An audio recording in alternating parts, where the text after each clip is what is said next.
Assalamualaikum warahmatullahi wabarakatuh. Selamat datang teman-teman semuanya di channel bisnis Kang Fajar.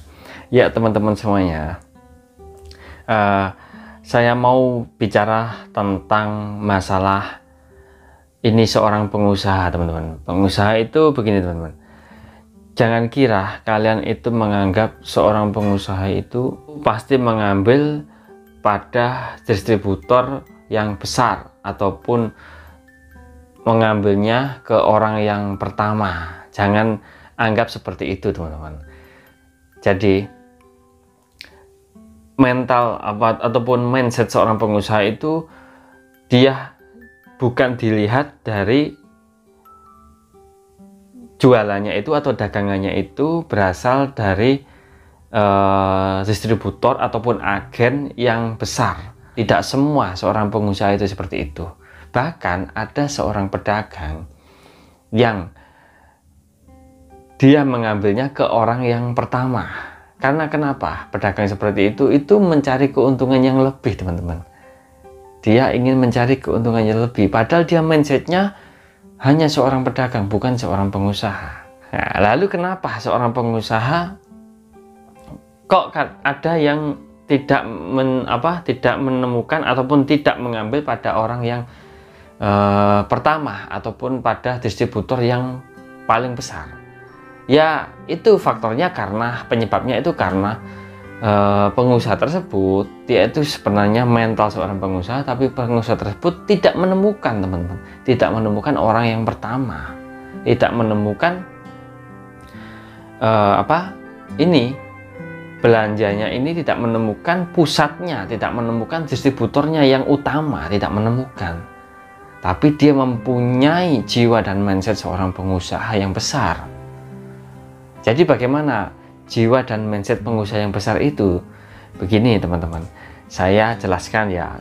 Mindset seorang pengusaha itu begini. Dia seorang pengusaha yang besar, dia tidak peduli. Misal dia mau jualan kopi ya, dia mau jualan es kopi misalnya seperti itu. Dia tidak butuh membeli kopi pada distributor ataupun petani kopi yang nomor satu, katakanlah seperti itu, yang harga bahan bakunya yang murah, dia mencari yang paling murah. Enggak, dia nggak peduli, dia nggak susah-susah mencari petani kopi yang paling murah atau yang paling harganya yang paling terjangkau, sehingga nanti dia mau jualnya yang lebih, agar jualannya ini tidak terlalu mahal, dia bisa mencari keuntungan yang banyak. Enggak seperti itu. Jadi mindsetnya seorang pengusaha ini, dia mengambil kopi tersebut dari, misalnya dia dari agen yang ketiga, misalnya seperti itu, bukan distributor yang pertama, bukan distributor yang kedua, malah dia ambilnya dari agen yang ketiga, sudah tangan yang kelima misalnya seperti itu teman-teman ya.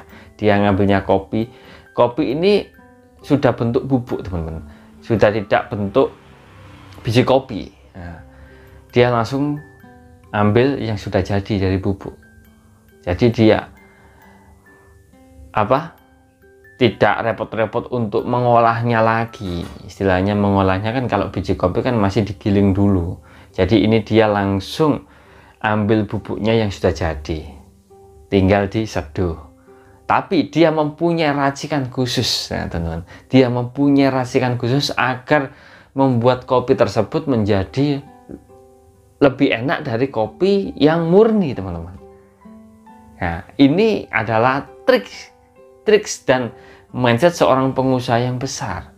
Dia bisa menciptakan secangkir kopi dari kopi yang dibelinya ini dari agen yang ketiga tersebut. Padahal orang yang mengambil kopi di distributor yang pertama, dia hanya bisa menjual kopi secangkir itu cuma 5.000. Tapi seorang mindset pengusaha ini, dia membelinya bubukan kopi itu, misalnya satu cingkir itu ya Satu cingkir itu dia itu bubuknya itu 4.000 misalnya seperti itu. Kalau tadi orang yang jualan kopi ngambilnya di distributor yang pertama itu, satu cingkirnya itu bisa dia bisa belinya itu, kalau di distributor yang pertama itu belinya cuman katakanlah cuman 2.500. Jadi dia bisa mengambil keuntungan separuh, sehingga dia bisa menjualnya 5.000 secingkir.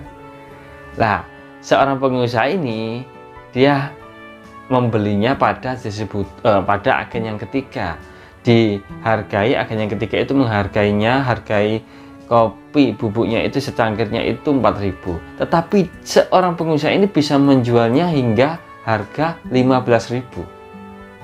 Nah, ini teman-teman, ini seorang pengusaha yang beneran, seorang pengusaha yang bisa menciptakan hal yang luar biasa.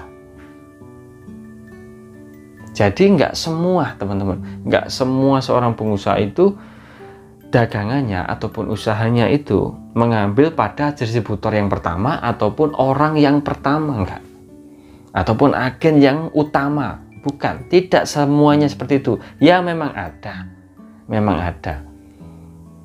katakanlah seperti pengusaha yang punya pabrik, dia beli kayunya enggak pada pabrik kayu yang terbesar di Indonesia, enggak. Dia mungkin beli kayunya cukup di kayu-kayu yang ada di pabrik-pabrik terdekat, tapi dia bisa mengolah kayu tersebut menjadi sebuah mebel lah, katakanlah seperti itu. Dia membuat sebuah mebel yang bisa menciptakan bentuk-bentuk kayu yang dijadikan sebuah bentuk yang istimewa. Akhirnya dia bisa memberikan harga yang sangat luar biasa. Ini seorang pengusaha itu seperti ini, teman-teman. Jadi jangan dikira seperti itu. Kalian jangan bingung, teman-teman. Kalau misal kalian itu memang mempunyai jiwa pengusaha, ingin menjadi seorang pengusaha yang benar-benar berinovatif seperti itu ya, misalnya ya, kalian nggak perlu bingung cari distributor ataupun agen yang yang paling utama. Jangan seperti itu, teman-teman. Kalian cukup membeli satu agen saja yang misal harga grosir gitu. Nggak perlu cari harga grosir yang paling murah, nggak usah. Yang penting kalian sudah mantap di grosiran ini, di harga grosir ini, ya sudah, belanja di situ aja. Ingin menciptakan hal yang baru pada produk tersebut, kalian harus bisa membuat berimajinasi, berinovasi lagi untuk membuat sebuah karya dari kalian agar bisa tercipta karya yang sangat luar biasa. Misalnya seperti ini, teman. Misalnya kalian mau jualan baju ya, misalnya kalian jualan baju yang yang ada sablonnya seperti itu. Kalian itu nggak punya alat sablon, misal seperti itu kan ya, nggak punya alat sablon, tapi kalian ingin nyablon di tempat orang yang jasanya menyablon baju. Nah, ini kalian nggak perlu cari tempat sablon yang paling murah, nggak perlu, teman-teman, nggak perlu. Jadi kalian cukup membeli bajunya di grosiran baju online kan banyak. Nah, di grosiran baju pun juga kalian nggak perlu cari tempat grosiran baju yang paling murah, cukup sesuai kebutuhan kalian aja. Jadi kalian belanja baju dulu, kemudian baju tersebut kalian desain sedemikian rupa, desainlah baju tersebut sedemikian rupa sesuai imajinasi kalian, sesuai apa yang kalian inginkan, sesuai permintaan pasar lah. Bagaimana kalian mencari target agar konsumen itu mau membeli baju kalian, misal seperti itu. Nah, kalian sablon di tempat yang kalian kehendaki. Nggak perlu cari sablon yang paling murah atau yang gimana, yang terjangkau, yang ada bonusnya, nggak perlu. Meskipun harganya berapa lah, nggak apa-apa. Kalau dia memang bisa menciptakan sablon yang bagus, harganya agak mahal, nggak apa-apa. Itu nanti bisa buat keistimewaan pada produk kalian. Jadi kalian sablon bajunya sudah jadi kan ya, teman-teman ya. kalian packing sedemikian rupa, packing yang bagus seperti baju yang mahal gitu teman-teman, packingannya. Misal kalian beri bajunya itu dikasih gantungan kunci, diberi apa ya, diberi seperti kayak tulisan yang mewah, yang kayak tulisan resmi pada baju tersebut, ataupun dikasih kayak ini cantolan baju, ada labelnya. Itu kan membutuhkan biaya yang murah sebenarnya teman-teman, seperti gantungan kunci, atau kalian kasih bonus apa kayak sisir rambut. Itu kan harga yang murah, tetapi bisa menciptakan sebuah apa ya, produk kita itu menjadi mahal teman-teman. Kan seperti itu. Sisirnya bisa dikasih kayak label, stiker. Nah, kalian bisa kasih stiker label produk baju tersebut. Nah, itu nanti kesannya itu sangat mewah sekali teman-teman. Nah, ini seorang pengusaha yang benar-benar bisa menciptakan sebuah produk yang dia ciptakan sendiri. Jadi nggak perlu kita bingung-bingung mencari apa itu namanya, mencari distributor yang pertama, ataupun orang yang pertama, ataupun perusahaan yang menciptakan baju ini, sablon ini. Nggak perlu bingung-bingung. Itu seperti makanan juga, kita usaha makanan, kita berjualan makanan, seperti itu juga bisa.